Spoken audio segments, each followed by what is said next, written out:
আমাদের কাজ বড় কঠিন, কিন্তু জাতি হিসেবে এবার ব্যর্থ হওয়ার কোনো অবকাশ আমাদের নেই। আমাদেরকে সফল হতেই হবে। ধৈর্য ধরুন, এই কথাটি আমি মোটেই আপনাদের বলবো না। আমরা সবাই অধৈর্য হয়ে পড়েছি। এত সব কাজ কখন যে শেষ হবে এটা চিন্তা করে। কোয়ালিটি সম্পন্ন আন্তর্জাতিক মানের still bar CSRM, committed for better still. আমাদের বিশ্বাস, প্রিয় দেশবাসী, আমাদের সামনে অনেক কাজ। সবাই মিলে একই লক্ষ্যে আমরা অগ্রসর হতে চাই।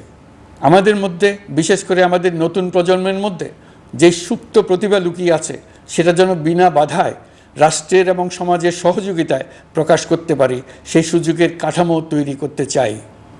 সকলে মিলে আমাদের পরিবারের প্রতিটি সদস্যকে, সে ঝাড়ুদার হোক, ছাত্র হোক, শিক্ষক হোক, যে কোনো ধর্মের হোক, সবার সমান অধিকার নিশ্চিত করতে চাই। এই হলো আমাদের সংস্কারের মূল লক্ষ্য। আসুন, ছাত্র শ্রমিক জনতার এই বিপ্লবের লক্ষ্যকে আমরা দ্রুত বাস্তবায়ন করি। আমাদের প্রথম মাসে আমরা যেই গতিতে, যে উদ্যম নিয়ে কাজ এগিয়ে নিয়ে যাওয়ার কথা চিন্তা করেছিলাম, সেটা হয়তো করতে পারিনি বাস্তব অবস্থার পরিপ্রেক্ষিতে। দেশের আইনশৃঙ্খলা পরিস্থিতি স্বাভাবিক রাখা গেলে আশা করি আমরা আমাদের গতি অনেক বাড়াতে পারব। এই জন্য দেশের সকল মানুষের কাছে, শিক্ষক, ছাত্রছাত্রী, কৃষক, শ্রমিক, পেশাজীবী, বড় ব্যবসায়ী, ক্ষুদ্র ব্যবসায়ী, দিনমজুর, গৃহিণী, সকলের সহযোগিতা চাইছি। আমাদের কাজ বড় কঠিন, কিন্তু জাতি হিসেবে এবার ব্যর্থ হওয়ার কোনো অবকাশ আমাদের নেই। আমাদেরকে সফল হতেই হবে। এই সাফল্য আপনাদের কারণেই আসবে, আপনার সহযোগিতার কারণেই আসবে।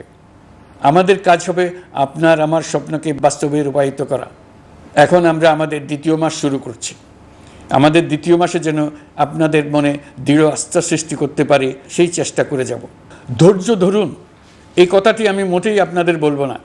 আমরা সবাই অধৈর্য হয়ে পড়েছি। এত সব কাজ কখন যে শেষ হবে এটা চিন্তা করে। আমরা অধৈর্য হব, কেন হব না? কিন্তু সঠিকভাবে কাজ করব, কাজে কোনো অধৈর্যের চিহ্ন রাখব না। প্রিয় দেশবাসী, দেশের শিশু, কিশোর কিশোরী, তরুণ তরুণী, ছাত্রছাত্রী, বয়স্ক, বৃদ্ধ, পুরুষ, মহিলা, সবাইকে আবারও আমার সালাম জানাচ্ছি। আসসালামু আলাইকুম। আপনাদের সবাইকে ধন্যবাদ জানাচ্ছি। মহান আল্লাহ আমাদের সকলের সহায় হন।